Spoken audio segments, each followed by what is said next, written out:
Postei um vídeo simples falando sobre a Boa 15 de novembro aqui em Blumenau, na página do Vamos Blumenau. Nada demais. Só levantei uma reflexão histórica. Por que a principal rua da cidade leva o nome de um golpe militar que aconteceu em 1889? Um golpe que derrubou um governo legítimo, dissolveu a monarquia brasileira, um regime estável, próspero, respeitado internacionalmente, e inaugurou um século de instabilidade política. Mas bastou eu usar a expressão golpe militar para uma multidão aparecer me xingando, dizendo que eu sou militante, esquerdista, comunista e tudo mais.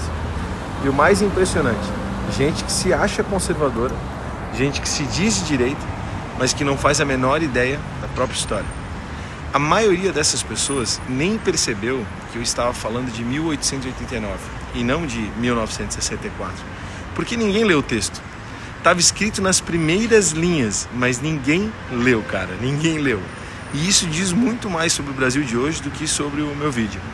Nós nos transformamos num país frenético de manchetes, de impulsos, de gente que reage antes de entender e que comenta sem saber, que se ofende sem sequer ter lido duas frases.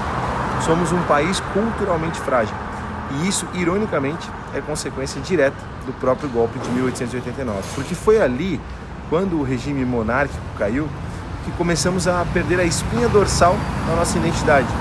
Perdemos a continuidade histórica, perdemos a noção real de quem somos, a capacidade de contar a nossa própria história. Um país que rompe com as próprias raízes vira presa fácil de qualquer narrativa. E vira isso que a gente está vendo. Pessoas que dizem defender valores conservadores, mas que desconhecem completamente a história do país que afirmam amar. Gente que não sabe diferenciar 1889 de 1964. Gente que acha que qualquer reflexão histórica é militância. Gente que chama de inimigo todo mundo que pensa 2 centímetros além da superfície. A bronca não é com as pessoas em si. Não estou revoltado com as pessoas. A bronca é com o que fizeram com a gente. Com o que fizeram com a nossa educação, com o que fizeram com a nossa memória. Se você não sabe de onde veio, você não sabe para onde está indo.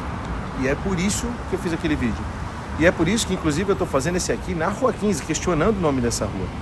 Porque um povo que não conhece a própria história está condenado a repetir as ignorâncias, cara. Não a repetir erros somente, mas as ignorâncias. Então fica aqui um pedido sincero. Antes de reagir, leia. Antes de xingar, entenda. Antes de atacar, pense. A história do Brasil é muito maior e mais complexa, muito mais rica e muito mais bela do que esse caos mental que se transformou no nosso debate público. Se a gente não recuperar essa consciência, aí sim, a gente perde de vez o país.